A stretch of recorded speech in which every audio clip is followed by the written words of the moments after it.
Hi ಸ್ನೇಹಿತರೆ, ನಮಸ್ಕಾರ. ನಾನು ನಿಮ್ಮ ಪ್ರೀತಿಯ ಮಾಳಿಂಗರ ರಾಯಚೂರು ಸ್ನೇಹಿತರೆ. ಇವತ್ತು MR9 ಯೂಟ್ಯೂಬ್ ಚಾನಲ್ಗೆ ಈ ಚಾನಲ್ದಲ್ಲಿ ಏನು ಮಾಡ್ತಾ ಇದ್ದೀವಿ ಸ್ನೇಹಿತರೆ ಅಂದರೆ, ಭಾರತದಲ್ಲಿ ಪ್ರಥಮ ಮಹಿಳೆಯರು ಅಂತೇಳಿ ಇವತ್ತು ನೋಡ್ತಾ ಇದ್ದೀವಿ ಸ್ನೇಹಿತರೆ. ಫಸ್ಟ್ ವುಮೆನ್ಸ್ ಇನ್ ಇಂಡಿಯಾ, ಭಾರತದಲ್ಲಿ ಮೊದಲಿಗರು ಮಹಿಳೆಯರು ಯಾರೆಲ್ಲ ಏನೆಲ್ಲ ಮಾಡಿದ್ದಾರೆ ಅಂತೇಳಿ ಇವತ್ತು ನಾವು ನೋಡ್ಕೊಂಡು ಬಂದುಬಿಡೋಣ ಸ್ನೇಹಿತರೆ. ಇವತ್ತು ಇದು ಏನಪ್ಪ ಅಂತಂದರೆ, ನಮ್ಮ ಕೇಂದ್ರ ಮತ್ತು ರಾಜ್ಯ ಸರ್ಕಾರದ ಎಲ್ಲ ಪರೀಕ್ಷೆಗಳಿಗೆ ಏನಪ್ಪ ಅಂದರೆ ಭಾರಿ ಅತಿ ಉಪಯುಕ್ತಕಾರಿಯಾಗಿರ್ತಕ್ಕಂಥ ಸಂಗತಿಯಾಗಿದೆ ಸ್ನೇಹಿತರೆ. ಇನ್ನು ವಿಶೇಷವಾಗಿ ಹೇಳ್ಬೇಕಪ್ಪ ಅಂತಂದರೆ, ಇದು ವಿಶೇಷವಾಗಿ ಏನಪ್ಪ ಅಂತಂದರೆ, ಈಗ ಕರ್ನಾಟಕದಲ್ಲಿ ಪೊಲೀಸ್ ಕಾಲಾಗ್ತಾಯಿದೆ, SIDFD ಕಾಲಾಗಿದೆ, ಇನ್ನು ಕೇಂದ್ರ ಮಟ್ಟದಲ್ಲಿ SIGD ಕೂಡ ಕಾಲಾಗ್ತದೆ, CHSL, CG ಎಲ್ಲ ಪರೀಕ್ಷೆಗಳಿಗೆ ಏನಪ್ಪ ಇಡೀ ಸಂಪೂರ್ಣವಾಗಿ ಭಾರತಾದ್ಯಂತ ನಡೆಯುವಂಥ ಎಲ್ಲ ಪರೀಕ್ಷೆಗಳಿಗೆ ಭಾಳ ಅತಿ ಉಪಯೋಗಕಾರಿ. ಇದು ಏನಪ್ಪ ಅಂದ್ರೆ RRB ಇರ್ಬೋದು, SSC ಇರ್ಬೋದು, GD ಇರ್ಬೋದು, MTS ಇರ್ಬೋದು, CHSL ಇರ್ಬೋದು, CGL ಇರ್ಬೋದು, KS ಇರ್ಬೋದು, PC ಇರ್ಬೋದು, PSI ಇರ್ಬೋದು, SD ಇರ್ಬೋದು, FD ಇರ್ಬೋದು. ಈ ಥರನಾಗ ಏನಪ್ಪ ಅಂದ್ರೆ ಹಲವಾರು ಪರೀಕ್ಷೆಗಳಿಗೆ ಏನಪ್ಪ ಅಂದ್ರೆ ಇದು ಭಾರಿ ಅತಿ ಉಪಯುಕ್ತಕರಾಗಿರ್ತಕ್ಕಂಥ ಸಂಗತಿ ಅಂತ ನಾವು ನೋಡ್ತೇವೆ ಸ್ನೇಹಿತರೆ. ಇದು ಏನಪ್ಪ ಅಂದ್ರೆ ಇದು ಪಾರ್ಟ್ 1 ಅಂತ ಈ ಥರನಾಗೈತಿ. ಪಾರ್ಟ್ಗಳ ವೈಸ್ ಏನಪ್ಪ ಅಂದ್ರೆ ಕ್ಲಾಸ್ ಮಾಡ್ತಾ ಇರ್ತೀವಿ ಸ್ನೇಹಿತರೆ. ನಿಮ್ಮ ಸ್ನೇಹಿತರಿಗೆ ಶೇರ್ ಮಾಡಿ, ಲೈಕ್ ಮಾಡಿ, ಕಮೆಂಟ್ ಮಾಡೋದನ್ನು ಯಾವತ್ತೂ ಏನಪ್ಪ ಅಂದ್ರೆ ಮರೆಯಬೇಡಿ ಸ್ನೇಹಿತರೆ. ಮತ್ತು ಇನ್ನೊಂದು ವಿಶೇಷತೆ ಗೊತ್ತಿರಬೇಕು, ಈ ಕ್ಲಾಸ್ ಏನಪ್ಪ ಅಂತಂದ್ರೆ ಒಂದು ಕಡೆ ಕನ್ನಡದಲ್ಲಿದೆ, ಮತ್ತೊಂದು ಕಡೆ ಕನ್ನಡ ಮತ್ತು ಇಂಗ್ಲೀಷ್ ಎರಡು ಇಲ್ಲಪ್ಪ ಅಂದ್ರೆ ಬೈಲಾಂಗ್ವೇಜ್ದಲ್ಲಿ ಈ ಕ್ಲಾಸ್ ಇದೆ ಸ್ನೇಹಿತರೆ. ಹಾಗಾದ್ರೆ ಇಲ್ಲಿ ಬನ್ನಿ ಸ್ನೇಹಿತರೆ. ಇದು ನಿಮ್ಮ ಪ್ರೀತಿಯ ನಾನು ಮಾಳಂಗರೆ ಸರ್ ಅಂತ. ಓಕೆ, ನೆಕ್ಸ್ಟ್ ಇದು MA BEd TET KSET ಎಂಬುದು ನಮ್ಮ ಕ್ವಾಲಿಫಿಕೇಷನ್ ಆಗಿದೆ ಸ್ನೇಹಿತರೆ. MR96 ಅಂತೇಳಿ ಒಂದು ಟೆಲಿಗ್ರಾಮ್ ಚಾನಲ್ ಇದೆ, ಒಂದು ಇನ್ಸ್ಟಾಗ್ರಾಮ್ ಇದೆ, ಒಂದು ಯೂಟ್ಯೂಬ್ ಚಾನಲ್ ಇದೆ, ವಾಟ್ಸಪ್ ಗ್ರೂಪ್ ಇದೆ. ಇದಕ್ಕೆ ಸಂಬಂಧಪಟ್ಟ ಲಿಂಕ್ ಏನಪ್ಪ ಅಂದ್ರೆ ಕೆಳಗೆ ಕೊಟ್ಟಿದ್ದೀನಿ. ಆಸಕ್ತರು ಏನಪ್ಪ ಅಂದರೆ ಜಾಯ್ನ್ ಆಗಿ ಸ್ನೇಹಿತರೆ. ಇನ್ನೊಂದು ಮೋಸ್ಟ್ ಇಂಪಾರ್ಟೆಂಟ್ ಏನಪ್ಪ ಅಂತಂದ್ರೆ, ಆಲ್ರೆಡಿ ಇದೇ ಚಾನಲ್ದಲ್ಲಿ ಏನು ಮಾಡಿದ್ದೇನಪ್ಪ ಅಂತಂದರೆ, ಈ ಜನಗಣತಿಗೆ ಸಂಬಂಧಪಟ್ಟಿರ್ತಕ್ಕಂಥದ್ದು ಏನಪ್ಪ ಅಂದ್ರೆ ಈಗ ಒಂದು ಕ್ಲಾಸ್ ಆಲ್ರೆಡಿ ಮಾಡಿ ಹಾಕಿದ್ದೇನೆ, ಜನಗಣತಿ ಅಂತ. ಈ ಕ್ಲಾಸನ್ನು ಕೂಡ ಏನು ಮಾಡಿರಪ್ಪ ಅಂತಂದ್ರೆ ವೀಕ್ಷಣೆ ಮಾಡಿ ಸ್ನೇಹಿತರೆ. ಇದರ ಲಿಂಕ್ ಕೂಡ ಏನಪ್ಪ ಅಂದ್ರೆ ಈ ಡಿಸ್ಕ್ರಿಪ್ಷನ್ ಬಾಕ್ಸಲ್ಲಿ ಕೊಟ್ಟಿದ್ದೇನೆ. ಹಾಗಾದರೆ ಇಲ್ಲಿ ನೋಡಿ ಸ್ನೇಹಿತರೆ, ಮೊದಲ ಪ್ರಶ್ನೆಗೆ ಬಂದು ಬಿಡೋಣ. ಹೈಕೋರ್ಟಿನ ಪ್ರಥಮ ನ್ಯಾಯಾಧೀಶರಾದ ಮಹಿಳೆ ಯಾರಂತ ಕ್ವಶನ್ ಕೇಳ್ತೀವಿ ಸ್ನೇಹಿತರೆ. ಇಲ್ಲಿ ಪ್ರಥಮ ನ್ಯಾಯಾಧೀಶ ಓನ್ಲಿ ಜಡ್ಜ್ ಆದರು, ಚೀಫ್ ಜಡ್ಜ್ ಅಲ್ಲ. ಓಕೆ, ಹೈಕೋರ್ಟ್ಗೆ ಬರೀ ಒಬ್ಬ ವ್ಯಕ್ತಿ ಬರೀ ಜಡ್ಜ್ ಆಗ್ತಾರ. ಅವ್ರು ಯಾರಪ್ಪ ಅಂದ್ರೆ ಅಣ್ಣಾ ಚಾಂಡಿ ಅಂತ. ಅಣ್ಣಾ ಚಾಂಡಿ ಅವ್ರು ಏನಪ್ಪ ಅಂದ್ರೆ 1959ರಲ್ಲಿ ಕೇರಳದ ಹೈಕೋರ್ಟ್ಗೆ ಏನಪ್ಪ ಅಂದ್ರೆ ಜಡ್ಜ್ ಆಗಿ ನೇಮಕವಾದ ಮೊದಲ ಮಹಿಳೆ. ಏನು ಬನ್ನಿ ಸ್ನೇಹಿತರೆ, ಸುಪ್ರೀಂ ಕೋರ್ಟ್ನ ಪ್ರಥಮ ಮಹಿಳಾ ನ್ಯಾಯಾಧೀಶ ಯಾರು? So very important. ಇಲ್ಲಿವರೆಗೆ ಸುಪ್ರೀಂ ಕೋರ್ಟಿಗೆ ಏನಪ್ಪ ಅಂದ್ರೆ ಯಾವೊಬ್ಬ ಈಗ ಮಹಿಳೆ ಕೂಡ ಮುಖ್ಯ ನ್ಯಾಯಾಧೀಶರಾಗಿಲ್ಲ, ಬರೀ ಏನಪ್ಪ ಅಂದ್ರೆ ಪ್ರಥಮ ಓನ್ಲಿ ನ್ಯಾಯಾಧೀಶರಾಗಿದ್ದಾರೆ. ಅವ್ರು ಯಾರಪ್ಪ ಅಂದ್ರೆ ಫಾತಿಮಾ ಬಿಬಿ ಅಂತ. ಬಹಳ ಇಂಪಾರ್ಟೆಂಟು. ಫಾತಿಮಾ ಬಿಬಿ ಸುಪ್ರೀಂ ಕೋರ್ಟ್ನ ಮೊದಲ ಮಹಿಳಾ ನ್ಯಾಯಾಧೀಶ ಆದ್ರೆ, ಅಣ್ಣಾ ಚಾಂಡಿ ಹೈಕೋರ್ಟ್ ಮಹಿಳಾ ನ್ಯಾಯಾಧೀಶ. ಅದೇ ಥರನಾಗಿ ಬನ್ನಿ ಸ್ನೇಹಿತರೆ, ಈಗ ಹೈಕೋರ್ಟ್ ಮುಖ್ಯ ಮಹಿಳಾ ಮೊದಲ ನ್ಯಾಯಾಧೀಶ ಯಾರು? ಇಲ್ಲಿ ಓನ್ಲಿ ನ್ಯಾಯಾಧೀಶ ಆಗಿತ್ತು, ಇಲ್ಲಿ ಸುಪ್ರೀಂ ಕೋರ್ಟ್ ಬರೀ ನ್ಯಾಯಾಧೀಶ ಆಗಿತ್ತು. ಈಗೇನಪ್ಪ ಅಂದ್ರೆ ಹೈಕೋರ್ಟಿಗೆ ಮುಖ್ಯ ನ್ಯಾಯಾಧೀಶ ಚೀಫ್ ಜಸ್ಟಿಸ್ ಅಂತ ನಾವು ನೋಡ್ತೀವಿ. ಓಕೆ, ಯಾರಪ್ಪ ಅಂದ್ರೆ ಲೀಲಾ ಶೇಟ್ ಅಂತ. ಓಕೆ, ಹಿಮಾಚಲ್ ಪ್ರದೇಶದ ಹೈಕೋರ್ಟ್ಗೆ ಏನಪ್ಪ ಅಂದ್ರೆ 1991ರಲ್ಲಿ ನ್ಯಾಯಾಧೀಶರಾಗಿ ಆಯ್ಕೆಯಾಗ್ತಾರೆ. ಇನ್ನು ದೇಶದ ಮೊಟ್ಟ ಮೊದಲ ಮಹಿಳಾ ಈ ಪದವೀಧರಿ ಯಾರು? ಪದವೀಧರಿ ಅಂದರೆ ಇವಳೇ, ಜೊತೆಗೆ ವೈದ್ಯ ಪದವೀಧರಿ ಅಂದರೆ ಇವಳೇ ಸ್ನೇಹಿತರೆ. ಅವರೇ ಯಾರಪ್ಪ ಅಂದರೆ ಕದಂಬಿನಿ ಗಂಗೂಲಿ ಅಂತ ಗೊತ್ತಿರಬೇಕು. ಇವರು 1890 ಈ ಕಲ್ಕತ್ತಾದಲ್ಲಿ ಏನಪ್ಪ ಒಂದು ಕಾಂಗ್ರೆಸ್ ಅಧಿವೇಶನ ಆಗುತ್ತೆ ಸ್ನೇಹಿತರೆ. ಈ ಕಲ್ಕತ್ತಾ ಅಧಿವೇಶನದಲ್ಲಿ ಏನಪ್ಪ ಅಂದ್ರೆ ಮಾತನಾಡ್ತಾರೆ. ಈ ಮುಖಾಂತರ ಏನಪ್ಪ ಅಂದ್ರೆ ಈ ಪದವಿ ಪಡೆದಿರ್ತಕ್ಕಂಥ ಮಹಿಳೆ ಏನಪ್ಪ ಅಂದ್ರೆ ಪ್ರಥಮ ಬಾರಿಗೆ ಮಾತಾಡ್ತಾಳೆ. ಅವಳೇ ಯಾರಪ್ಪ ಅಂದ್ರೆ ಕದಂಬಿನಿ ಗಂಗೂಲಿ. ಮಾತಾಡೋದು 1890 ಕಲ್ಕತ್ತಾ ಕಾಂಗ್ರೆಸ್ ಅಧಿವೇಶನ. ಇಲ್ಲಿ ನೋಡಿ ಸ್ನೇಹಿತರೆ, 1893 ಏನಪ್ಪ ಅಂದ್ರೆ ಬ್ಯಾಚುಲರ್ ಆಫ್ ಆರ್ಟ್ಸ್ BA ಮುಗಿಸ್ತಾರೆ. ಮತ್ತು BA ಮುಗಿದ್ಮೇಲೆಪ್ಪ ಅಂದ್ರೆ ಆಮೇಲೆ ಮೆಡಿಕಲ್ ಕೋರ್ಸನ್ನು ಮಾಡಿ 1890ರಲ್ಲಿ ಪದವಿ ಕೋರ್ಸನ್ನು ಕೂಡ ವೈದ್ಯಕೀಯದಲ್ಲಿ ಮುಗಿಸ್ತಾಳೆ. ಹಾಗಾದರೆ ದೇಶದ ಮೊದಲ ಪದವೀಧರಿ ಅಂದರೆ ಕೂಡ ಕದಂಬಿನಿ ಗಂಗೂಲಿ. ಇದರ ಜೊತೆಗೆ ಮೊದಲ ವೈದ್ಯಕೀಯ ಪದವೀಧರಿ ಅಂದರೆ ಕೂಡ ಕದಂಬಿನಿ ಗಂಗೂಲಿ. ದೇಶದ ಮೊದಲ ಮಹಿಳಾ ಶಿಕ್ಷಕಿ ಯಾರು ಅಂತ ನಾವು ನೋಡ್ತೀವಿ ಸ್ನೇಹಿತರೆ. Very important. ಸತ್ಯಶೋಧಕ ಸಮಾಜದ ಸಂಸ್ಥಾಪಕ ಜ್ಯೋತಿ ಬಾಪಲೆ. ಗುಲಾಮಗಿರಿಯ ಪತ್ರಿಕೆಯ ಹೊರಡಿಸಿದವರು ಜ್ಯೋತಿ ಬಾಪಲೆ ಅವರ ಪತ್ನಿ ಯಾರಪ್ಪ ಅಂದರೆ ಸಾವಿತ್ರಿಬಾಯಿ ಫುಲೆ ಅಂತ ಕರಿತೀವಿ. 1848ರಿಗೆ ಏನಪ್ಪ ಅಂದ್ರೆ ಪ್ರಥಮ ಬಾರಿಗೆ ಶಿಕ್ಷಕಿಯಾಗಿ ಕೆಲಸವನ್ನು ಮಾಡ್ತಾರೆ ಸ್ನೇಹಿತರೆ. ಪ್ರತಿ ವರ್ಷ ನಾವು ಜನವರಿ 3ನೇ ತಾರೀಕು ಏನಪ್ಪ ಅಂತಂದ್ರೆ ಇವರ ಜನ್ಮದಿನವನ್ನು ಭಾರತೀಯ ರಾಷ್ಟ್ರೀಯ ಶಿಕ್ಷಕಿಯರ ದಿನ ಅಂತೇಳಿ ಆಚರಣೆ ಮಾಡ್ತೀವಿ. INC ಅಧ್ಯಕ್ಷದ ಮೊದಲ ಮಹಿಳೆ ಯಾರು ಸ್ನೇಹಿತರೆ? INC ಅಂದರೆ ಇಂಡಿಯನ್ ನ್ಯಾಷನಲ್ ಕಾಂಗ್ರೆಸ್ ಅಂತ ನಾವು ನೋಡ್ತೀವಿ. ಇದರ ಅಧ್ಯಕ್ಷರಾದ ಮೊಟ್ಟ ಮೊದಲ ಮಹಿಳೆ ಯಾರಪ್ಪ ಅಂದರೆ ಹ್ಯಾನಿ ಬೆಸೆಂಟ್ ಅಂತ. 1917ರಲ್ಲಿ ಏನಪ್ಪ ಅಂದ್ರೆ ಒಂದು ಅಧಿವೇಶನ ಆಗುತ್ತೆ ಸ್ನೇಹಿತರೆ. ಆ ಅಧಿವೇಶನ ಎಲ್ಲಿ ಆಕೈತಿಪ್ಪ ಅಂದ್ರೆ ಕಲ್ಕತ್ತಾದಲ್ಲಿ ಆಗುತ್ತೆ ಸ್ನೇಹಿತರೆ. ಕಲ್ಕತ್ತಾ ಇರತಕ್ಕಂಥ ಅಧಿವೇಶನಕ್ಕೆ ಮೊಟ್ಟ ಮೊದಲ ಬಾರಿಗೆ ಮಹಿಳೆ ಅಧ್ಯಕ್ಷ ಆಗ್ತಾಳ, ಅವಳೇ ಹನಿ ಬೇಸೆಂಟ್. ಇನ್ನು ಬನ್ನಿ ಸ್ನೇಹಿತರೆ, INC ಅಧ್ಯಕ್ಷದ ಪ್ರಥಮ ಭಾರತೀಯ ಮಹಿಳೆ ಯಾರು? ಹಾಗಾದ್ರೆ ನೋಡಿ ಸ್ನೇಹಿತರೆ, ಸರ್ ಮತ್ತು ಎನ್ ಬೇಸೆಂಟ್ ಅಲ್ವಾ, ಇವ್ರು ಏನ್ರಿ? ಇವರು ಬರೀ ಅಧ್ಯಕ್ಷರದ ಮೊದಲ ಮಹಿಳೆ. ಈಕೆ ಭಾರತದವಳಲ್ಲ, ಇವರ ಮೂಲತಃ ಏನಪ್ಪ ಅಂದ್ರೆ ಇವರು ಐರ್ಲೆಂಡ್ ದೇಶದವರು. ಓಕೆ, ಇವರು ಮೂಲತಕ್ಕಂಥ ಯಾವ ದೇಶಪ್ಪ? ಐರ್ಲೆಂಡ್ ದೇಶದವರು. ಸರ್ ಮೊಟ್ಟ ಮೊದಲ ಭಾರತೀಯ ಮಹಿಳೆ ಯಾರಪ್ಪ ಅಂದರೆ ಸರೋಜಿನಿ ನಾಯ್ಡು ಅಂತ. ಸರೋಜಿನಿ ನಾಯ್ಡು ಅವರು 1924 ಸ್ನೇಹಿತರೆ, 25 ಕಾನ್ಪುರ್ ಕಾಂಗ್ರೆಸ್ ಅಧಿವೇಶನದಲ್ಲಿ ಏನು ಮಾಡ್ತಪ್ಪ? ಅಧ್ಯಕ್ಷತೆ ವಹಿಸ್ಕೊಳ್ತಾಳ. ಈ ಮುಖಾಂತರ ಮೊದಲ ಭಾರತೀಯ ಮಹಿಳೆ ಅಂತೇಳಿ ಕರಿತೀವಿ. ಸೊ ಇನ್ನೊಂದು ವೆರಿ ಮೋಸ್ಟ್ ಇಂಪಾರ್ಟೆಂಟ್ ಸ್ನೇಹಿತರೆ, ದೇಶದಲ್ಲಿ ಏನಪ್ಪ ಅಂದ್ರೆ ಒಬ್ಬ ಮಹಿಳೆ ಮೊದಲ ಬಾರಿಗೆ ರಾಜ್ಯಪಾಲೆ ಆಗ್ತಾಳೆ, ಗೌರವನ್ ಆಗ್ತಾಳೆ. ಅವಳೇ ಯಾರಪ್ಪ ಅಂದರೆ ಇವರೇ ಸರೋಜಿನಿ ನಾಯ್ಡು ಅವರು. 1947ರಿಂದ 49ವರೆಗೂ ಉತ್ತರ ಪ್ರದೇಶಕ್ಕೆ ಮಹಿಳಾ ರಾಜ್ಯಪಾಲರಾಗಿ ಕಾರ್ಯ ನಿರ್ವಹಿಸುತ್ತಾರೆ. ಇವರನ್ನು ಭಾರತದ ನೈಟಿಂಗಲ್ ಅಂತೇಳಿ ಕರಿತೀವಿ. ಇನ್ನು ಬನ್ನಿ ಸ್ನೇಹಿತರೆ, ಮೋಸ್ಟ್ ಇಂಪಾರ್ಟೆಂಟು, ದೇಶದ ಮೊದಲ ಮಹಿಳಾ IAS ಆಫೀಸರ್ ಯಾರೇ? IAS ಆಫೀಸರ್ ಯಾರಪ್ಪ ಅಂದ್ರೆ ಅಣ್ಣಾ ರಾಜನ್ ಜಾರ್ಜ್ ಅಂತ. 1951 IAS ಆಫೀಸರ್ ಆಗಿ ಅಪಾಯಿಂಟ್ ಆಗ್ತಾರೆ. ಇನ್ನು ದೇಶದ ಮೊದಲ IPS ಅಧಿಕಾರಿ ಯಾರು? ಮೋಸ್ಟ್ ಇಂಪಾರ್ಟೆಂಟ್ ಸ್ನೇಹಿತರೆ, ದೇಶದ ಮೊದಲ IPS ಅಧಿಕಾರಿ ಕಿರಣ್ ಬೇಡಿ ಅಂತ. 1972 IPS ಅಧಿಕಾರಿ ಆಗ್ತಾರೆ. ಇನ್ನು ವಿಶ್ವಸುಂದರಿಯಾದ ಮೊದಲ ಭಾರತೀಯ ಮಹಿಳೆ ಯಾರು? ವಿಶ್ವಸುಂದರಿ ಮಿಸ್ ವರ್ಲ್ಡ್ ಅಂತ ಕರಿತೀವಿ. ಯಾರಪ್ಪ ಅಂದ್ರೆ ರೀಟಾ ಫರಿಯಾ ಅಂತ. 1966 ಅಂತ. ಒಂದು ಪಾಯಿಂಟ್ ಗೊತ್ತಿರಬೇಕು ಸ್ನೇಹಿತರೆ, ಇಲ್ಲಿವರೆಗೆ 5 ಜನ ಭಾರತೀಯರು ಏನಪ್ಪ ಅಂದ್ರೆ ವಿಶ್ವಸುಂದರಿಯರ ಆಗಿದ್ದಾರೆ. ಇಲ್ಲಿ 1996 ಯಾರಪ್ಪ ಅಂದ್ರೆ ಇವರೇ ನಮ್ಮ ರೀಟಾ ಫರಿಯಾ ಅಂತ ನಾವು ನೋಡ್ತೀವಿ. ಇನ್ನು 1994 ಯಾರಪ್ಪ ಅಂದ್ರೆ ಐಶ್ವರ್ಯ ರೈ ಅಂತ. Very very important, Aishwarya Rai ಅಂತ ಕರಿತೀವಿ. 1997 ಮೋಸ್ಟ್ ಇಂಪಾರ್ಟೆಂಟು, ಇಲ್ಲಿ ಡಯಾನಾ ಹೈಡನ್. ಓಕೆ. ಇನ್ನು 1998 ಮತ್ತೊಬ್ಬರು ಆಗ್ತಾರ ಯುಕ್ತಾ ಮುಖಿ ಅಂತ. ವೆರಿ ವೆರಿ ಇಂಪಾರ್ಟೆಂಟ್, ಯುಕ್ತಾ ಮುಖಿ ಅಂತ. ಸೊ 2000 ಮತ್ತೊಬ್ಬರು ವಿಶ್ವಸುಂದರಿಗೆ ಆಯ್ಕೆ ಆಗ್ತಾರ, ಅವರೇ ಪ್ರಿಯಾಂಕಾ ಚೋಪ್ರಾ. ಇನ್ನು 2017 ಮತ್ತೊಬ್ಬರು ವಿಶ್ವಸುಂದರಿಗೆ ಆಯ್ಕೆ ಆಗ್ತಾರ, ಮೋಸ್ಟ್ ಇಂಪಾರ್ಟೆಂಟು ಹರ್ನಾಜ್ ಸಂಧು ಅಂತ. ಅರ್ಥತಾ? ಇಷ್ಟು ಇವರೆಲ್ಲ ಹರ್ನಾಜ್ ಸಂಧು. ಓಕೆ, ಹರ್ನಾಜ್ ಸಂಧು ಅಲ್ಲ ಸ್ನೇಹಿತರೆ, ಹರ್ನಾಜ್ ಸಂಧು ಈಕೇನಾಗ್ತಾಳಪ್ಪ ಅಂದ್ರೆ ಮಿಸ್ ಯೂನಿವರ್ಸ್ ಆಗ್ತಾಳೆ. ಇಲ್ಲಿ 2017 ಯಾರಪ್ಪ ಅಂದ್ರೆ ಮಾನುಷಿ ಚಿಲ್ಲರ್. ಓಕೆ, ಇಷ್ಟು 6 ಜನ ಏನಪ್ಪ ಅಂದ್ರೆ ವಿಶ್ವಸುಂದರಿಯಾಗಿದ್ದಾರೆ, ಗೊತ್ತಿರಬೇಕು, ಮಾನುಷಿ ಚಿಲ್ಲರ್. ಇನ್ನು ಬನ್ನಿ ಸ್ನೇಹಿತರೆ, ಸರ್ ಮಿಸ್ ಯೂನಿವರ್ಸ್ ಅಥವಾ ಭುವನ ಸುಂದರಿಯಾದ ಮೊದಲ ಭಾರತೀಯ ಮಹಿಳೆ ಯಾರಪ್ಪ ಅಂದರೆ 1994 ಆಗ್ತಾರ, ಅವರೇ ಸುಷ್ಮಿತಾ ಸೇನ್ ಅಂತ. ಇಲ್ಲಿವರೆಗೆ 3 ಜನ ಭಾರತೀಯರು ಮಿಸ್ ಯೂನಿವರ್ಸ್ ಆಗಿದ್ದಾರೆ ಸ್ನೇಹಿತರೆ. ಒಂದು ಸುಸ್ಮಿತಾ ಸೇನ್ ಅಂತ, ಈಗ ತಾನೇ ನಾವು ನೋಡಿದ್ವಿ.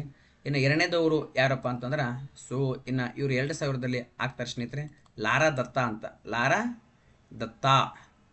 ಸೊ ಇನ್ನು ಬನ್ನಿ ಸ್ನೇಹಿತರೆ, ಮೂರನೇದವರು ಮಿಸ್ ಯೂನಿವರ್ಸ್ ಭುವನ ಸುಂದರಿ ಯಾರಪ್ಪ ಅಂದ್ರೆ 2021 ಆಗ್ತಾರ, ಹರ್ನಾಜ್ ಸಂಧು ಅಂತ. ಓಕೆ,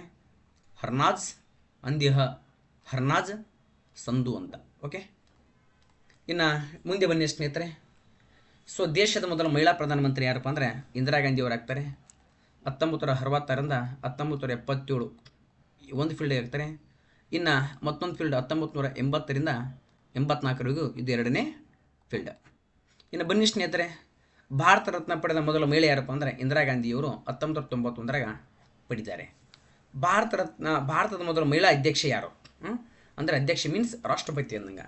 ದೇಶದ ಮೊಟ್ಟ ಮೊದಲ ಮಹಿಳಾ ರಾಷ್ಟ್ರಪತಿ ಯಾರು ಅಂತೇಳಿ ನಾವು ನೋಡ್ತೀವಿ ಸ್ನೇಹಿತರೆ. ಮಹಿಳಾ ರಾಷ್ಟ್ರಪತಿ ಅಂತ ಏನಿರಬೇಕೋ ಗೊತ್ತಿರಬೇಕು. ಪ್ರತಿಭಾ ದೇವಿ ಪಾಟೀಲ್ ಅಂತ 2017ರಿಂದ 2012 ಇದ್ದರು. ಸೊ ಈಗೇನಪ್ಪ ಅಂದ್ರೆ ಸರ್ ದೇಶದ ಎರಡನೇ ಮಹಿಳೆ ಯಾರು? So very very important. ಇನ್ನು ಈಗ ದೇಶದ ಎರಡನೇ ಮಹಿಳಾ ರಾಷ್ಟ್ರಪತಿ ಯಾರಂತ ನಾವು ನೋಡಿದಾಗ ಏನಪ್ಪ ಅಂತಂದ್ರೆ ಅವರೇ ನೋಡಿ ಸ್ನೇಹಿತರೆ, ಇವರೇ ನಮ್ಮ ದ್ರೌಪದಿ ಮುರ್ಮು ಅಂತ. So very very important, Draupadi Murmu. Okay, ಇನ್ನು ಬನ್ನಿ ಸ್ನೇಹಿತರೆ, ದೇಶದ ಮೊದಲ ಈಗ ಮಹಿಳಾ ಮುಖ್ಯಮಂತ್ರಿ ಯಾರಪ್ಪ ಅಂದರೆ ಸುಚಿತಾ ಕೃಪಲಾನಿ ಅಂತ. ಏನಪ್ಪ ಅಂದ್ರೆ 1963 ಒಂದು ಮುಖ್ಯಮಂತ್ರಿ ಆಗ್ತಾರೆ. ಯಾವ ರಾಜ್ಯಕ್ಕಪ್ಪ ಅಂದ್ರೆ ಉತ್ತರ ಪ್ರದೇಶಕ್ಕೆ. ಮುಖ್ಯಮಂತ್ರಿಯಾದ ಮೊದಲ ಮಹಿಳೆ ಸುಚಿತಾ ಕೃಪಲಾನಿ. ದೇಶದ ಮೊದಲ ಮಹಿಳಾ ಕೇಂದ್ರ ಸಚಿವೆ ಯಾರು? ಮೋಸ್ಟ್ ಇಂಪಾರ್ಟೆಂಟ್ ಸ್ನೇಹಿತರೆ, ರಾಜ್ಕುಮಾರಿ ಅಮೃತ್ ಕೌರ್ ಅಂತ ನೋಡ್ತೀವಿ. 1947 ನೀರು ಸಚಿವ ಸಂಪುಟದಲ್ಲಿ ಅಂದ್ರೆ ಆರೋಗ್ಯ ಖಾತೆ ಮಂತ್ರಿ ಆಗಿದ್ದರು. ಓಕೆ, ಸೊ ದೇಶದ ಮೊದಲ ಆರೋಗ್ಯ ಮಂತ್ರಿ ಅಂದರೂ ಕೂಡ ಇವರೇ ಕೇಂದ್ರ ಮೊದಲ ಸಚಿವ ಅಂದ್ರೆ ರಾಜ್ಕುಮಾರ್ ಅಮೃತ್ ಕೌರ್ ಅಂತ. ಭಾರತದ ರಕ್ಷಣಾ ಮಂತ್ರಿ ಯಾರು? ಸೊ ಮೋಸ್ಟ್ ಇಂಪಾರ್ಟೆಂಟ್ ಸ್ನೇಹಿತರೆ, ದೇಶದ ಮೊದಲ ರಕ್ಷಣಾ ಮಂತ್ರಿ ಯಾರು ನಾವು ನೋಡಿದಾಗ ಏನಪ್ಪ ಅಂದ್ರೆ ಆ್ಯಕ್ಚುಲಿ ಇಲ್ಲಿ ಇಂದಿರಾ ಗಾಂಧಿ ಆಗ್ತದೆ. ಬಟ್ ಇಂದಿರಾ ಗಾಂಧಿ ಅವರು ಏನು ಮಾಡ್ತಾರಪ್ಪ ಅಂದ್ರೆ ಈ ದೇಶಕ್ಕೆ ಪ್ರಧಾನಮಂತ್ರಿ ಆಗಿದ್ದುಕೊಂಡು ರಕ್ಷಣಾ ಖಾತೆಯನ್ನು ನಿರ್ವಹಣೆ ಮಾಡ್ತಾರೆ. ಆದರೆ ಸ್ವತಂತ್ರವಾಗಿ ರಕ್ಷಣಾ ಖಾತೆಯನ್ನು ಮೇಂಟೈನ್ ಮಾಡಿದ್ರೆ ಯಾರಪ್ಪ ಅಂತಂದ್ರೆ ನಿರ್ಮಲಾ ಸೀತಾರಾಮನ್ ಅಂತ 2017 ಸರಿ. ಈಗ ಪ್ರಸ್ತುತ ರಕ್ಷಣಾ ಮಂತ್ರಿ ಯಾರಪ್ಪ ಅಂತಂದ್ರೆ ರಾಜನಾಥ್ ಸಿಂಗ್ ಅಂತ ಗೊತ್ತಿರಬೇಕು. ಎಸ್. ಇನ್ನು ನೆಕ್ಸ್ಟ್ ಬನ್ನಿ ಸ್ನೇಹಿತರೆ, ಪ್ರಥಮ ರೈಲ್ವೆ ಮಹಿಳಾ ಮಂತ್ರಿ ಯಾರು? ರೈಲ್ವೆಗೆ ಬಗ್ಗೆ ಮಹಿಳೆ ಮಂತ್ರಿ ಆಗ್ತಾನೆ, ಅವಳೇ ಯಾರಪ್ಪ ಅಂದರೆ ಮಮತಾ ಬ್ಯಾನರ್ಜಿ ಅಂತ. ಸೊ ಭಾರತದ ಪ್ರಥಮ ಈ ಮಮತಾ ಬ್ಯಾನರ್ಜಿಯವರು ಈ ಪ್ರಸ್ತುತ ಏನಪ್ಪ ಅಂದ್ರೆ ಪಶ್ಚಿಮ ಬಂಗಾಳದ ಮುಖ್ಯಮಂತ್ರಿಯಾಗಿದ್ದಾರೆ. ಓಕೆ. ಎಸ್ ಬನ್ನಿ ಸ್ನೇಹಿತರೆ, ಪ್ರಥಮ ಮಹಿಳಾ ಲೋಕಸಭಾ ಸ್ಪೀಕರ್ ಯಾರು? Most important. ದೇಶದ ಪ್ರಪ್ರಥಮ ಮಹಿಳಾ ಲೋಕಸಭೆಗೆ ಸ್ಪೀಕರ್ ಆಗ್ತಾನೆ, ಅವಳೇ ಯಾರಪ್ಪ ಅಂದರೆ ಮೀರಾ ಕುಮಾರ್ ಅಂತ. ಮೀರಾ ಕುಮಾರ್ 2009ರಿಂದ 2014ವರೆಗೂ. ಇನ್ನು ಲೋಕಸಭೆಯ ಎರಡನೇ ಮಹಿಳಾ ಸ್ಪೀಕರ್ ಯಾರಪ್ಪ ಅಂದ್ರೆ ಸುಮಿತ್ರಾ ಮಹಾಜನ್ ಅಂತ. ಇಲ್ಲಿವರೆಗೆ ಏನಪ್ಪ ಅಂತಂದ್ರೆ ಲೋಕಸಭೆಗೆ ಇಬ್ಬರು ಏನಪ್ಪ ಅಂತಂದ್ರೆ ಸುಮಿತ್ರಾ ಮಹಾಜನ್ ಅಂತ ನೋಡ್ತೀವಿ. ಇಲ್ಲಿವರೆಗೆ ಇಬ್ಬರು ಏನಪ್ಪ ಅಂದ್ರೆ ಲೋಕಸಭಾ ಸ್ಪೀಕರ್ ಆಗಿ ಕೆಲಸ ಮಾಡಿದ್ದಾರೆ. ಒಂದು ಮೀರಾ ಕುಮಾರ್, ಮತ್ತೊಬ್ಬರು ಸುಮಿತ್ರಾ ಮಹಾಜನ್. ಅಶೋಕ ಚಕ್ರ ಪಡೆದ ಮೊದಲ ಮಹಿಳೆ ಯಾರಪ್ಪ ಅಂದರೆ ನಿರ್ಜಾ ಭಾನೋಟ್ ಅಂತ. ವೆರಿ ಮೋಸ್ಟ್ ಇಂಪಾರ್ಟೆಂಟ್ ಸ್ನೇಹಿತರೆ, 1987 ನಿರ್ಜಾ ಭಾನೋಟ್ ಅವ್ರು ಏನಪ್ಪ ಅಂದ್ರೆ ಅಶೋಕ ಚಕ್ರವನ್ನು ಪಡಿತಾರೆ. ಇನ್ನು ನೊಬೆಲ್ ಪಡೆದ ಮೊದಲ ಭಾರತೀಯ ಮಹಿಳೆ ಯಾರಪ್ಪ ಅಂದ್ರೆ mother Teresa. So most important ಸ್ನೇಹಿತರೆ, ಈ ಮದರ್ ಈಗ ತೆರೇಸಾ ಏನದಲ್ಲ, ಈ ಮದರ್ ತೆರೇಸಾ 1979 ಏನಪ್ಪ ಅಂದ್ರೆ ಸೊ ಈ ಪ್ರಸಿದ್ಧಿ ಪಡಿತಾರೆ. ಅಲ್ಲೋ ಮೇಡಮ್ ರೀ, ಒಂದು ನಿಮಿಷ ಮಾಡ್ತೀನಿ ಮೇಡಮ್, ಸ್ವಲ್ಪ ಯೂಟ್ಯೂಬ್ ಕ್ಲಾಸ್ ಮಾಡತ್ತೇನೆ ರೀ. ಓಕೆ. ಇಲ್ಲಿ ನೋಡಿ ಸ್ನೇಹಿತರೆ, ಈಗ ಬೂಕರ್ ಪ್ರಶಸ್ತಿ ಪಡೆದ ಮೊದಲ ಭಾರತೀಯ ಮಹಿಳೆ ಯಾರು? ಇಲ್ಲಿ ನೋಡಿ ಸ್ನೇಹಿತರೆ, ಇನ್ನೊಂದು ಪಾಯಿಂಟ್ ಗೊತ್ತಿರಬೇಕು.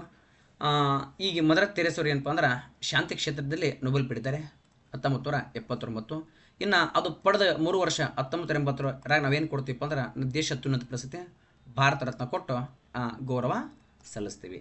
ಇವು ಶಾಂತಿ ಕ್ಷೇತ್ರದಲ್ಲಿ ಇವರ ಸಾಧನೆ ಏನಪ್ಪ ಅಂತಂದರೆ ಮಿಷನರಿ ಆಫ್ ಚಾರಿಟಿ ಎಂಬ ಸಂಸ್ಥೆಯನ್ನು ಸ್ಥಾಪನೆ ಮಾಡಿ ಕುಷ್ಠರೋಗಿಗಳ ಸೇವೆಯನ್ನು ಮಾಡ್ತಾರೆ. ಇನ್ನು ಬೂಕರ್ ಪ್ರಶಸ್ತಿ ಪಡೆದ ಮೊದಲ ಭಾರತೀಯ ಮಹಿಳೆ ಯಾರು? ಮೋಸ್ಟ್ ಇಂಪಾರ್ಟೆಂಟ್ ಸ್ನೇಹಿತರೆ, ಬೂಕರ್ ಪ್ರಶಸ್ತಿ ಪಡೆತಕ್ಕಂಥ ಮೊಟ್ಟ ಮೊದಲ ಭಾರತೀಯ ಮಹಿಳೆ ಯಾರಪ್ಪ ಅಂತಂದ್ರೆ ಅರುಂಧತಿ ರಾಯ್ ಅಂತ. 1992 ಸ್ನೇಹಿತರೆ, ಅದು 1996 ಇದನ್ನ ಪಡಿತಾರೆ. ಇವ್ರ ಕೃತಿ ಯಾವುದಪ್ಪ ಅಂದರೆ ಗಾಡ್ ಆಫ್ ಸ್ಮಾಲ್ ಥಿಂಗ್ ಅಂತ. ಇದು ನಿಮ್ಗೆ ಏನಿರಬೇಕು ಗೊತ್ತಿರಬೇಕು. God of small thing, very important. God of small thing ಎಂಬುದು ಏನಪ್ಪ ಅಂದ್ರೆ ಇವರ ಕೃತಿ. ಓಕೆ. ಇನ್ನು ಇಲ್ಲಿವರೆಗೆ 5 ಜನ ಏನಪ್ಪ ಅಂದ್ರೆ ಇದನ್ನು ಬೂಕರ್ ಪಡೆದಿದ್ದಾರೆ. ಬೂಕರ್ ಎಂಬುದು ಏನಪ್ಪ ಅಂದ್ರೆ ಇನ್ನು ಅಂತಾರಾಷ್ಟ್ರೀಯ ಮಟ್ಟದಲ್ಲಿ ಅತ್ಯುನ್ನತ ಸಾಹಿತ್ಯ ಪ್ರಶಸ್ತಿ ಅಂತ. ಇದರ ಜೊತೆಗೆ ಇನ್ನೊಂದು ಪಾಯಿಂಟ್ ಗೊತ್ತಿರಬೇಕು ಸ್ನೇಹಿತರೆ ನಿಮಗೆ, ಏನಪ್ಪ ಅಂತಂದ್ರೆ ಅಂತಾರಾಷ್ಟ್ರೀಯ ಬೂಕರ್ ಪಡೆದ ಮೊದಲ ಭಾರತೀಯ ಮಹಿಳೆ ಯಾರು? ಎಸ್. ಹಾಗಾದರೆ ಇಲ್ಲಿ ನೋಡಿ ಸ್ನೇಹಿತರೆ, ಇಲ್ಲಿ ಬೂಕರ್ ಬಂದೈತಲ್ಲ, ಈ ಕಾರಣಕ್ಕೆ ಏನಪ್ಪ ಅಂದ್ರೆ ಇಲ್ಲಿ ಏನಪ್ಪ ಅಂದ್ರೆ ಒಂದು ಪಾಯಿಂಟ್ ತೊಗೊಂಡ್ಬಿಡ್ತೀನಿ, ಅಂತಾರಾಷ್ಟ್ರೀಯ ಬೂಕರ್ ಅಂತ. ಓಕೆ. ಅಂತಾರಾಷ್ಟ್ರೀಯ ಅಂದರೆ ಇದು ಇಂಟರ್ನ್ಯಾಷನಲ್ ಬೂಕರ್ ಅಂತ. ಬೂಕರ್ ಪ್ರಶಸ್ತಿ ಬೇರೆ, ಅಂತಾರಾಷ್ಟ್ರೀಯ ಬೂಕರ್ ಬೇರೆ. ಈ ಅಂತಾರಾಷ್ಟ್ರೀಯ ಬೂಕರ್ ಪ್ರಶಸ್ತಿ ಪಡೆತಕ್ಕಂಥ ಈ ಮೊಟ್ಟ ಮೊದಲ ಭಾರತೀಯ ಮಹಿಳೆ ಯಾರಪ್ಪ ಅಂದ್ರೆ ಪಟ್ನ ಎಲ್ಲರೂ ಹೋಗ್ಬಿಡ್ತಾರೆ, ಬಾನು ಮುಸ್ತಕ್ ಆಗ್ತಾರೆ. ತಪ್ಪು. ಬಾನು ಮುಸ್ತಕ್ಕಿಂತ ಮುಂಚಿತವಾಗಿ ಏನಪ್ಪ ಅಂದ್ರೆ ಮೊನ್ನೆ 2022 ಏನಪ್ಪ ಅಂದ್ರೆ ಗೀತಾಂಜಲಿ ಶ್ರೀ ಎಂಬುವರು ಏನಪ್ಪ ಅಂದ್ರೆ ಈ ಪ್ರಶಸ್ತಿಯನ್ನು ಪಡೆದುಕೊಂಡಿದ್ದಾರೆ. ಗೀತಾಂಜಲಿ ಶ್ರೀ. ಓಕೆ. ಗೀತಾಂಜಲಿ ಶ್ರೀ ಇವ್ರೇನಪ್ಪ ಅಂದ್ರೆ ಇಂಟರ್ನ್ಯಾಷನಲ್ ಬೂಕರ್ ಅಥವಾ ಅಂತಾರಾಷ್ಟ್ರೀಯ ಬೂಕರ್ ಪಡೆದ ಮೊದಲ ಮಹಿಳೆ. ಓಕೆ. ಇವ್ರ ಕೃತಿ ಯಾವುದಪ್ಪ ಅಂದ್ರೆ ತೊಂಬ್ ಆಫ್ ಶ್ಯಾಂಡ್ ಅಂತ. ತೊಂಬ್ ಆಫ್ ಶ್ಯಾಂಡ್. ಓಕೆ. ಮರಳಿನ ಸಮಾಧಿ ಎಂಬಿರ್ತಕ್ಕಂಥ ಹಿಂದಿ ಕೃತಿ ಏನಪ್ಪ ಅಂದ್ರೆ ಇಂಗ್ಲೀಷ್ ಭಾಷೆಗೆ ಭಾಷಾಂತರ ಆಗುತ್ತೆ. ಇನ್ನೊಂದು ಪಾಯಿಂಟ್ ಗೊತ್ತಿರಬೇಕು ಸರ್, ಬೂಕರ್ ಪ್ರಶಸ್ತಿಯನ್ನು ಯಾವುದಕ್ಕೆ ಕೊಡ್ತಾರಪ್ಪ ಅಂತಂದ್ರೆ ಯಾರು ಡೈರೆಕ್ಟಾಗಿ ಈಗ ಇಂಗ್ಲೀಷಲ್ಲಿ ಕಾದಂಬರಿ ಬರೀತಾರಲ್ಲ ಅವ್ರಿಗೆ ಬೂಕರ್ ಪ್ರಶಸ್ತಿಯನ್ನು ಕೊಟ್ಟರೆ, ಈಗ ಮತ್ತೊಂದು ಭಾಷೆಯಲ್ಲಿ ಮತ್ತೊಂದು ಭಾಷೆಯಲ್ಲಿ ಸಾಹಿತ್ಯ ಬರೋದು ಅದನ್ನು ಇಂಗ್ಲೀಷ್ ಭಾಷೆಗೆ ಭಾಷಾಂತರ ಮಾಡಬೇಕು ಅಂತ ಕೃತಿಗೆ ಏನು ಕೊಡ್ತಾರೆ? ಇಂಟರ್ನ್ಯಾಷನಲ್ ಬೂಕರ್ ಅಂತ. ಅಂದರೆ ಒಟ್ಟಾರೆ ಇರ್ತಕ್ಕಂಥ ಮತ್ತೊಂದು ಯಾವುದೇ ಭಾಷೆಯಿಂದ ಇಂಗ್ಲೀಷ್ ಭಾಷೆ ಭಾಷಾಂತರ ಆಗಬೇಕು, ಅದಕ್ಕೆ ಅಂತಾರಾಷ್ಟ್ರೀಯ ಬೂಕರ್. ಇನ್ನು ಭಾರತ ರತ್ನ ಪಡೆದ ಮೊದಲ ಮಹಿಳಾ ಸಂಗೀತಗಾರ್ತಿ ಯಾರಪ್ಪ ಅಂತಂದ್ರೆ MS ಸುಬ್ಬಲಕ್ಷ್ಮಿ ಅಂತೇಳಿ ನಾವು ಏನು ಮಾಡ್ತೀವಪ್ಪ ಅಂದ್ರೆ ನೋಡ್ಕೊಂಡು ಬರ್ತೀವಿ. MS 1998 ಏನಪ್ಪ ಅಂದ್ರೆ ಪ್ರಶಸ್ತಿ ಕೊಡ್ತೀವಿ. ಇನ್ನು ವಿಧಾನಸಭೆಯ ಮೊದಲ ಮಹಿಳಾ ಸ್ಪೀಕರ್ ಯಾರು, ಬಹಳ ಇಂಪಾರ್ಟೆಂಟ್ ಸ್ನೇಹಿತರೆ. ವಿಧಾನಸಭೆಯಲ್ಲಿ ಮೊದಲ ಮಹಿಳಾ ಸ್ಪೀಕರ್ ಯಾರು ಅಂತ ನಾವು ನೋಡಿದಾಗ ಏನಪ್ಪ ಅಂದ್ರೆ ಇವರು ಹರಿಯಾಣ ದೇಶಕ್ಕೆ, ಯಾವ ದೇಶ? ಸೊ ಹರಿಯಾಣ ರಾಜ್ಯಕ್ಕೆ ಏನಪ್ಪ ಅಂದ್ರೆ ಮೊದಲ ಬಾರಿಗೆ 1960ರಲ್ಲಿ ಸ್ಪೀಕರ್ ಆಗ್ತಾರೆ, ಅವರೇ ಶಣ್ಣು ದೇವಿ ಅಂತ. ಇನ್ನು ಭಾರತ ಮೊದಲ ಮಹಿಳಾ ಆಡಳಿತಗಾರ ಯಾರು? ಆಡಳಿತಗಾರತಿ ಯಾರು? ಏನಕ್ಕೈತಪ್ಪ ಅಂದ್ರೆ ಮಧ್ಯಯುಗನ ಕಾಲ ಇತಿಹಾಸದಲ್ಲಿ ದೇಲಿನ ಆಳ್ವಿಕೆ ಮಾಡಿರುವಂಥ ಏಕೈಕ ಮಹಿಳೆ ಯಾರಪ್ಪ ಅಂದರೆ ಅವರೇ ಸ್ನೇಹಿತರೆ ನಮ್ಮ ಇವರು ಇಲ್ತಮಶ್ ಅವರ ಮಗಳು ರಜಿಯಾ ತಲ್ ದುನಿಯಾ ಅಂತ, ಅಲಿಯಾಸ್ ರಜಿಯಾ ಸುಲ್ತಾನ್ ಅಂತ. ರಜಿಯಾ ಸುಲ್ತಾನ್ 1236ರಿಂದ 40ವರೆಗೂ ಆಳ್ವಿಕೆ ಮಾಡ್ತಾಳೆ. ಇವಳ ಆಳ್ವಿಕೆ ಏನಪ್ಪ ಅಂದ್ರೆ 3 ವರ್ಷ 6 ತಿಂಗಳು 6 ದಿನ ಏನಪ್ಪ ಅಂದ್ರೆ ಈ ಥರ ಆಳ್ವಿಕೆ ಮಾಡ್ತಾಳೆ. ಓಕೆ, ಇನ್ನು ವಿಧಾನಸಭೆಯ ಪ್ರಥಮ ಮಹಿಳಾ ಸ್ಪೀಕರ್ ಯಾರಪ್ಪ ಅಂತಂದ್ರೆ ಆಲ್ರೆಡಿ ಮೇಲೆ ನೋಡಿದ್ದೀವಿ. ಇನ್ನು ವಿಶ್ವಸಂಸ್ಥೆಯಲ್ಲಿ ಸಾಮಾನ್ಯ ಸಭೆಗೆ ಏನಪ್ಪ ಅಂದ್ರೆ ಪ್ರಥಮ ಬಾರಿಗೆ ಮಹಿಳೆ ಅಧ್ಯಕ್ಷಗಳ ಯಾರಪ್ಪ ಅಂದ್ರೆ ಇವರೇ ಸ್ನೇಹಿತರೆ ಪಂಡಿತ್ ಜವಾಹರ್ಲಾಲ್ ನೆಹರು ಅವರ ಸೋದರಿ ವಿಜಯಲಕ್ಷ್ಮಿ ಪಂಡಿತ್ ಅಂತ. ವಿಶ್ವಸಂಸ್ಥೆಯ ಸಾಮಾನ್ಯ ಸಭೆ ಅಧ್ಯಕ್ಷರಾದ ಮೊಟ್ಟ ಮೊದಲ ಭಾರತದ ಮತ್ತು ಜಗತ್ತಿನ ಮೊದಲ ಮಹಿಳೆ ಯಾರಪ್ಪ ಅಂದರೆ ವಿಜಯಲಕ್ಷ್ಮಿ ಪಂಡಿತ್ ಅಂತ ಗೊತ್ತಿರಬೇಕು. ಇನ್ನು ಮೌಂಟ್ ಎವರೆಸ್ಟ್ ಇರ್ತಕ್ಕಂಥ ಮೊಟ್ಟ ಮೊದಲ ಭಾರತೀಯ ಮಹಿಳೆ ಯಾರಪ್ಪ ಬಚೇಂದ್ರ ಪಾಲ್ 1984ರಾಗ. ವಿಶ್ವಸುಂದರಿ ಭಾರತೀಯದ ಪಡೆದವರು ಆಲ್ರೆಡಿ ಹೇಳಿಬಿಟ್ಟಿದ್ದೀನಿ. ಇನ್ನು ಜ್ಞಾನಪೀಠ ಪ್ರಶಸ್ತಿ ಪಡೆದ ಮೊದಲ ಭಾರತೀಯ ಮಹಿಳೆ ಯಾರು? ಸೊ ಮೋಸ್ಟ್ ಇಂಪಾರ್ಟೆಂಟ್ ಸ್ನೇಹಿತರೆ ಆಶಾಪೂರ್ಣ ದೇವಿಯವರು 1976 ಬಂಗಾಳಿ ಭಾಷೆ, ಯಾವ ಭಾಷೆ? ಬಂಗಾಳಿ ಭಾಷೆಗೆ ಏನಪ್ಪ ಅಂದ್ರೆ ಜ್ಞಾನಪೀಠ ಪ್ರಶಸ್ತಿಯನ್ನು ಪಡಿತಾರೆ. ಏಷ್ಯನ್ ಗೇಮ್ಸ್ನಲ್ಲಿ ಚಿನ್ನ ಗೆದ್ದ ಮೊದಲ ಭಾರತೀಯ ಮಹಿಳೆಯರು? ಮೋಸ್ಟ್ ಇಂಪಾರ್ಟೆಂಟ್ ಸ್ನೇಹಿತರೆ ಇದೇನಪ್ಪ ಅಂತಂದ್ರೆ ಸೊ 1970ರಲ್ಲಿ ಏನಪ್ಪ ಅಂತಂದ್ರೆ 1970ರಲ್ಲಿ ಕಮಲ್ಜಿತ್ ಸಂಧು ಕೌರ್ ಅವರು ಏನಪ್ಪ ಅಂದ್ರೆ ಪಡಿತಾರೆ.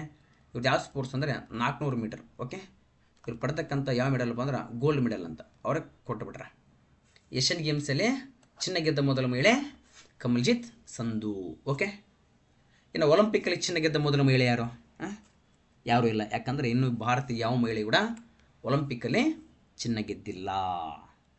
ಇಲ್ಲಿ ಬನ್ನಿ ಸ್ನೇಹಿತರೆ, ಭಾರತದ ಮೊದಲ ಮಹಿಳಾ ಪೈಲಟ್ ಯಾರಪ್ಪ ಅಂದ್ರೆ ಸರ್ಲಾ ತಕ್ರಾಲ್ ಅಂತ 1936 ಭಾರತದ ಮೊದಲ ಮಹಿಳಾ ರೈಲು ಚಾಲಕಿ ಯಾರಪ್ಪ ಅಂತಂದ್ರೆ ಚಾಲಕಲ್ಲ, ಇದು ಏನು ಬೇಕ್ರಿ ಸ್ವಲ್ಪ ಚಾಲಕಿ ಆಗ್ಬೇಕು, ಸುರೇಖಾ ಯಾದವ್ ಅಂತ 1988.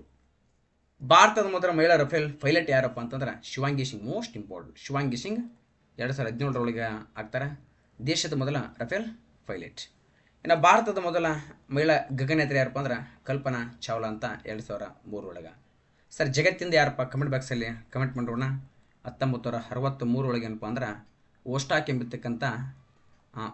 ಎಂಬತಕ್ಕಂಥ ನೌಕೆ ಮುಖಾಂತರ ಏನಪ್ಪ ಅಂದ್ರೆ ಜಗತ್ತು ಮಹಿಳೆ ಏನು ಮಾಡ್ತಾಳೆ ರೀ ಬಾಹ್ಯಾಕಾಶ ಹೋಗ್ತಾಳೆ. ಅವಳೇ ಯಾರಪ್ಪ ಅಂತಂದ್ರೆ so most very very important Valentina Tereshkova ಅಂತ, ರಷ್ಯಾದವ್ರು ವ್ಯಾಲೆಂಟಿನಾ ಟೆರೆಸ್ಕೋವಾ.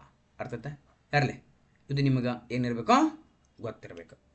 ಇನ್ನು ಭಾರತದ ಮೊದಲ ಮಹಿಳಾ ಫೈಟರ್ ಯಾರು? ಸೊ ಮೋಸ್ಟ್ ಇಂಪಾರ್ಟೆಂಟು ಫೈಟರ್ ಯಾರಪ್ಪ ಅಂದ್ರೆ ಪೈಲಟ್ ಭವನಿಕಾ ಅಂತ 2016. ಭಾರತದ ಮೊದಲು ವಿಮಾನಯಾನ ಪೈಲಟ್ ಯಾರು? ದರ್ಬಾ ಬ್ಯಾನರ್ಜಿ. ಮೋಸ್ಟ್ ಇಂಪಾರ್ಟೆಂಟ್ ವಿಮಾನವನ್ನ ಪೈಲಟ್ ದರ್ಬಾ ಬ್ಯಾನರ್ಜಿ. ಭಾರತದ ಮೊದಲ ಮಹಿಳಾ ಸೇನಾಧಿಕಾರಿ ಯಾರು? ಲಕ್ಷ್ಮೀ ಶೇಗಲ್ ಅಂತ ನೋಡ್ತೀವಿ 1943. ಇನ್ನು ದೇಶದ ಮೊದಲ ಆಟೋ ರಿಕ್ಷಾ ಚಾಲಕಿ ಅಂತ, so very very important auto ರಿಕ್ಷಾದ ಚಾಲಕಿ ಯಾರು? ಓಕೆ, ಯಾರಪ್ಪ ಅಂತಂದ್ರೆ ಇವರೇನು ನೋಡಿ ಸ್ನೇಹಿತರೆ ಆಟೋ ರಿಕ್ಷಾದ ಚಾಲಕಿ ಶೀಲಾ ಡ್ರಾಬೆ ಅಂತ 1988. ಭಾರತದ ಮೊದಲ ವೈದ್ಯ ಯಾರು? ಆನಂದಿ ಗೋಪಾಲ್ ಜೋಶಿ ಅಂತ, 1887 ಅಂತ. ಭಾರತದ ಮೊದಲ ಮಹಿಳಾ ದಂತ ವೈದ್ಯ ಯಾರು? ವಿಮಲ್ ಸೂದ್ ಅಂತ 1927 ಅಲ್ಲಿ ಹುಟ್ಟಿದ್ದದು ಇದೆ, ನಮ್ಗೆ ಅವಶ್ಯಕತೆ ಇಲ್ಲ ಬೇಡ. ವಿಮಲ್ ಸೂದ್ ಅವರ ದಂತ ವೈದ್ಯ. ಭಾರತದ ಮೊದಲ ಇಂಜಿನಿಯರ್ ಯಾರು? ಲಲಿತಾ ಅಯ್ಯಲ್ ಸೋಮ ಯಜುಳ ಅಂತ, ಲಲಿತಾ ಅಯ್ಯಲ್ ಸೋಮ ಯಜುಳ ದೇಶದ ಮೊದಲ ಇಂಜಿನಿಯರ್ ಅಂತ. ದೇಶದ ಮೊದಲ ನರಶಾಸ್ತ್ರ ಮೋಸ್ಟ್ ಇಂಪಾರ್ಟೆಂಟ್ ಏನಿದು ನ್ಯೂರೋಸರ್ಜನ್ ಅಂತ ಯಾರಪ್ಪ ಅಂದ್ರೆ ತಂಜಾವೂರು ಸಂತಾನ ಕೃಷ್ಣ ಕನಕ ಅಂತ. ಭಾರತ ಮೊದಲ ಮಹಿಳಾ ನಟಿ ಯಾರು? ದುರ್ಗಾಬಾಯಿ ಕಾಮತ್ ಅಂತ. ದೇಶದ ಈಗ ಮೊಟ್ಟ ಮೊದಲ ನಾವೇನು ನೋಡ್ತೀವಿ ಅಂದ್ರೆ ನಟಿ ದುರ್ಗಾಬಾಯಿ ಕಾಮತ್ 1914. ಭಾರತದ ಮೊದಲ ಮಹಿಳಾ ಗಗನಯಾತ್ರಿ ಯಾರಪ್ಪ ಅಂದ್ರೆ ಕಲ್ಪನಾ ಚಾವ್ಲಾ ಅಂತ 2003 ಹೋಗ್ತಾಳೆ. ಇನ್ನು WTA okay most important WTA ಏನಪ್ಪ ಅಂದ್ರೆ ವರ್ಲ್ಡ್ ಟೆನ್ನಿಸ್ದೊಳಗೆ ನಾವು ನೋಡ್ತೀವಿ. ಸಾನಿ ಮಿರ್ಜಾ ಏನಪ್ಪ ಅಂತಂದ್ರೆ ಈ WTO ಇದರಲ್ಲಿ ಏನಪ್ಪ ಅಂದ್ರೆ ಪ್ರಶಸ್ತಿ ಗೆದ್ದಿರುವಂಥ ಮೊಟ್ಟ ಮೊದಲ ಭಾರತೀಯ ಮಹಿಳೆ 2005. ಓಕೆ, ನೋಡಿ ಸ್ನೇಹಿತರೆ ಇಷ್ಟೆಲ್ಲ ಏನಪ್ಪ ಅಂತಂದರೆ ಇಂಪಾರ್ಟೆಂಟ್ ಆಗಿತ್ತು. ಇದೇ ಥರನಾಗಿ ಏನಪ್ಪ ಅಂತಂದರೆ ನಿಮ್ಮಗಳಿಗೆ ಈ ಕ್ಲಾಸ್ಗಳು ಬೇಕಾಗಿತ್ತಪ್ಪ ಅಂತಂದ್ರೆ ನಿಮ್ಗೆ ಯಾವ ಕ್ಲಾಸ್ ಬೇಕು ಕಮೆಂಟ್ ಬಾಕ್ಸಲ್ಲಿ ಕಮೆಂಟ್ ಮಾಡಿ. ಇವತ್ತು ನಾವು ಮಾಡಿರುವಂಥ ಈ ಕ್ಲಾಸ್ಗೆ ಏನಪ್ಪ ಅಂದ್ರೆ ನಿಮ್ಮ ಪ್ರೋತ್ಸಾಹ ಭಾಳ ಅವಶ್ಯಕತೆ ಹೋಗಿದೆ ಸ್ನೇಹಿತರೆ. ಓಕೆ, ಎಲ್ಲೋ ಬಸ್ಸಲ್ಲಿ ಹೋಗ್ತಿರ್ತೀರಿ, ಎಲ್ಲೆಲ್ಲೋ ಹೋಗ್ತಿರ್ತೀರಿ, ಅಂತಲ್ಲಿ ಏನಪ್ಪ ಇಂಥ ಸಣ್ಣ ಸಿಂಗಲ್ ಏನು ಕ್ವಶನ್ ಏನಪ್ಪ ಅಂದ್ರೆ ಕೇಳ್ತಾ ಹೋಗಿ ಸ್ನೇಹಿತರೆ. ಅರ್ಥ ಆಯ್ತಾ? Okay, yes, thank you so much. Yes, ಜೈ ಹಿಂದ್, ಜೈ ಕರ್ನಾಟಕ.